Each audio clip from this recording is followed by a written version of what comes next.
Hello, and welcome once again to the Dental Marketing Mastery Series. This podcast is brought to you by dentalwebcontent.com and New Patients Incorporated. I'm Howie Horrocks, the founder of New Patients Incorporated. Along with me once again is my friend and partner and the president of New Patients Incorporated, Mark Dilatush. Hello, Mark. What are we going to talk about today? Hello, Howie. How are you? I'm good, thanks. At our recording, have we hit 3 digits in our thermometer in Las Vegas today? All this week it will be between 103 and 118, believe it or not. Wow. Let me know when it gets to like 112. I want to know if you can tell the difference between 103 and 118. All right. So our next installment of the Mastery Series is going to be about individual media types, the characteristics of each, some common mistakes and common myths that surround how dentistry uses these media types. When we say media types, what are we referencing, Howie? Well, you've got, all kinds. You've got the radio, TV, web video, direct mail, on and on and on. So Okay. these are multiple media types, multiple channels. You could look at it that way. Advertising channels.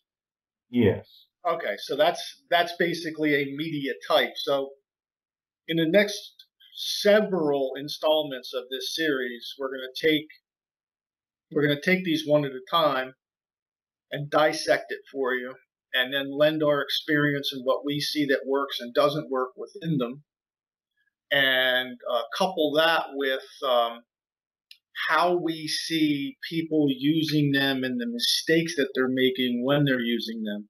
You know, it's funny, we run into dentists all the time who say, well, I tried using advertising medium X and it didn't work for me.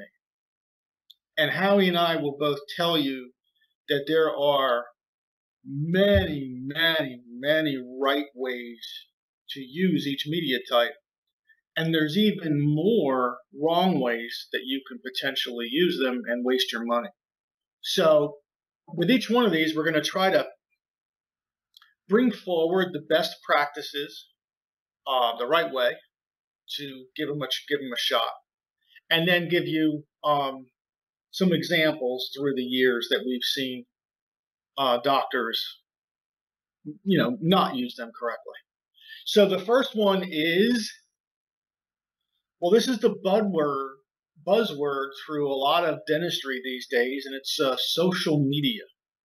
So social media, we chose this one first because it has the word media in it. So it is its own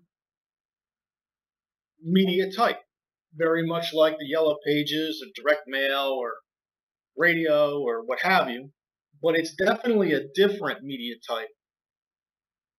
Social media it has both attributes. It can be incredibly indirect. In other words, very passive. Your social media page for your business just sits there and waits for people to find it. You'll be a lonely dentist if that's your strategy, but it's still a very passive marketing medium. Very much like your website is a passive marketing medium. Your social media channels can be more aggressive. In other words, you can use them. You can apply a portion to your budget, for instance, on a social media platform such as Facebook. You can create Facebook ads. You can log into your Facebook business page and manage those ads and who sees them. There's a decent targeting in Facebook. Not great, but it's pretty decent. You can control your spending on Facebook with Facebook ads. So there is a way within social media to be both passive and hope people show up and find you, or aggressive and pay to put your Facebook ad or your promotion or your Facebook post and boost that post to a specific targeted audience immediately surrounding your dental practice. So social media, though, has been I don't know if the word overhyped. I think at the beginning of this popularity process, it was way overhyped. And I also believe that dentists are missing, well, probably the biggest value in participating in social media, which really doesn't have anything to do with how many likes you get or how many followers you have on Twitter. The biggest benefit to managing your social media, at least for the last 7 to 8 years, has been to dominate your local search in Google. By having multiple properties on the internet, your website is an internet property.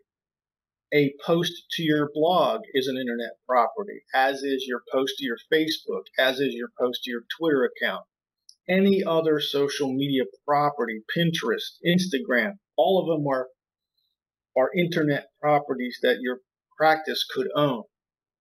And anytime you post content to that, especially keyword-rich, relevant dental content, guess who looks at that and finds it and picks it up when another consumer near you is looking for some kind of a dental-related search?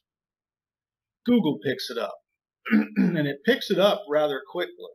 It picks up the words, and if it's done properly, it picks up the video.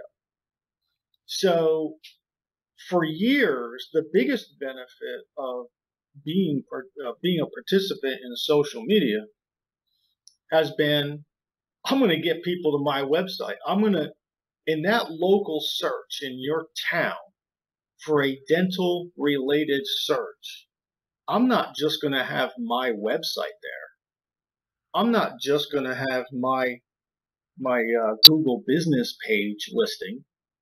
I'm not just going to have my little ABCDE balloon in the little map. I'm going to have my Pinterest, Instagram, Twitter, blog, and Facebook post take up that entire first page of a dental search. And if you don't think that's possible, we have hundreds of customers who would say otherwise. So that's why you initially invest your time and energy, some, not all, some time and energy into this thing we call social media marketing. Once you gain followers, once you advertise and gain likes to your business Facebook page, then of course you have a somewhat captive audience to promote your services to. But that's going to take some time. So between now and then, don't miss out on the biggest initial benefit of being a part of social media, and that is to generate more organic traffic to your practice website. Let's see, one of the biggest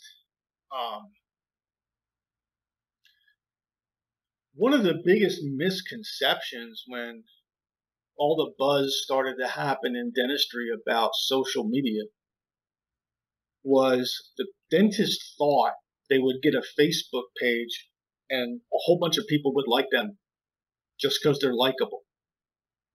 And right, remember those days? How do I get likes? And why don't people like me? And why come they don't want to be my friend? And oh my gosh, right? Yeah. And they thought they were going to post something about Memorial Day and then sit back and wait for the phone to ring because what they posted was so innately interesting, people were just going to dial the phone. That's not what social media is for, not until you develop a good, solid local following to your dental practice. that's going to take a while. And the way you would do that primarily is with paid Facebook ads. A paid Facebook ad is you create the content, and I can throw in a little plug for dentalwebcontent.com here because I know we have Facebook ads. We have the pictures and the framework and the words for proven Facebook ads in dental web content. But that plug aside, even if you do your own ads, that's fine. You get to go choose who sees them, and then you get to go choose how much you want to pay to put those impressions on those local computer, desktop, or phone or tablet screens. So it's more of a pay for impression. Let's say I want to hit 8,000 local viewers, and you're going to pay a certain amount of money, and then Facebook's going to get that impression out to those walls and those timelines until it exhausts your budget. That's how you would use that. That's how you would drive local consumers to your Facebook business page. And once they like your Facebook business page, then you can engage with them. And we have clients that engage directly with their Facebook page. They'll say things like, have a cancellation at 3:30. Anybody want to take it? It's for Jane, the hygienist. If you need a cleaning, give us a call, 1-800 or whatever the local phone number is. And wouldn't you know, if you have enough people who like your Facebook page who are local people will actually respond to a short call list on Facebook. Okay, so yeah. This is not. It's not like you need to be the pioneer to see if this works. This works. Okay, so. Same thing with emergencies too. If you have a bunch of guys who liked your Facebook business page, and you just say something about emergencies, that you're available, even if you're not available 24/7. Tell them when you're available, and tell them that you're willing to see emergencies. Because let's face it, guys, we don't go to the dentist unless it's an emergency. Right. So Mark, I want you to comment on something here. You, as we know, a dentist's current patients are the best fans, right, or best potential fans. Absolutely. So how can a practice, what do they have to do? Can they put a computer in their waiting room, ask people to sign up, sign in, check in? How is that? Well, 99% of the people that are walking into your office in the reception area, if they have to wait 2 minutes, it's really easy to ask them to use their phone and like your page. This is it's a piece of cake. You don't have to have a tablet. You don't have to have a computer. You don't have to have just the patient's phone, right? Right. It's not difficult at all. Some offices will have little contests in their office, right? With a little sign, like our Facebook page this month, and we're going to donate this much to the Child's Heart Foundation or what have you, right? Right. You can set it up any way you want, really, but all the patient needs is their phone. It's really easy. Anyway, that's a good idea, Howie. So, all right. So some of the biggest mistakes we've seen over the years, the last 8 or 10 years, I guess, since social media use has become more popular in dentistry. Well, the first one was sitting there staring at the phone, expecting it to ring. Stop. The second one would be expecting to be able to measure the ROI on the time I spend on social media.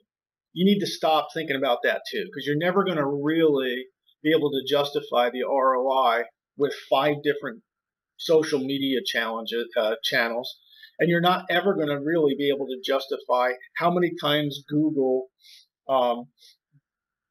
improved the search rankings for a local consumer and the local consumer finding you. You're never going to know. You're never going to drill down the data that far.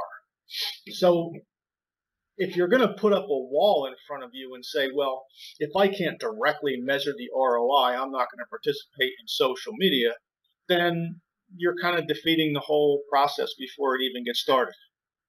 Would you agree, Howie? Yeah, absolutely. I mean, it's all mixed in. It's all mixed in with driving. Here's another real enormous, gigantic mistake dentists are currently making than they have for the last couple of years or so. Dentists are relying almost solely on the internet for all their new patients. And they're scrambling into the social media, makes sense. I mean, they count social media as part of the internet, of course, and so do I. And but they're forgetting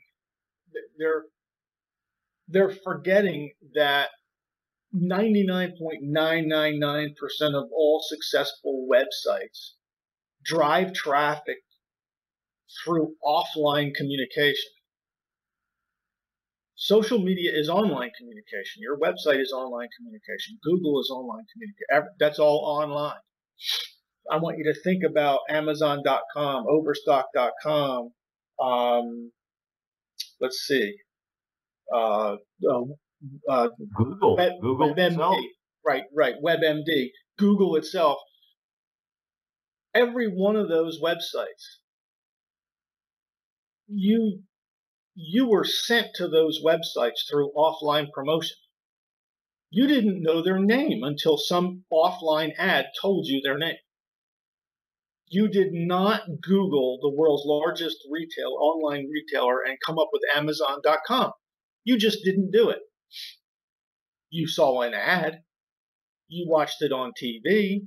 You might have listened to the radio. There's some offline promotion drove you to their website. So in real life, you have witnessed yourself behaving exactly the same way dental consumers behave, which is, yes, I could find you on the internet. I could find you through your social media channels, maybe. But if I see you on TV or I hear you on the radio or I get this piece of mail in the mail or my friend refers you or whatever, most of the time, your web traffic, the best web traffic you get is driven to you through offline promotion. You know what, Mark? And that's true. You know what? I still get mail. I get mail from Google. Right. All the time. That's true. That's right. Google's using direct mail? We still get mail from AOL. Yeah. But seriously, it's a big, big mistake. And then what happens is the doctor shuts off their offline promotion dollar, pours it all into online, and then comes back and says, what happened? Right. Well, you stopped what was working. That's what happened.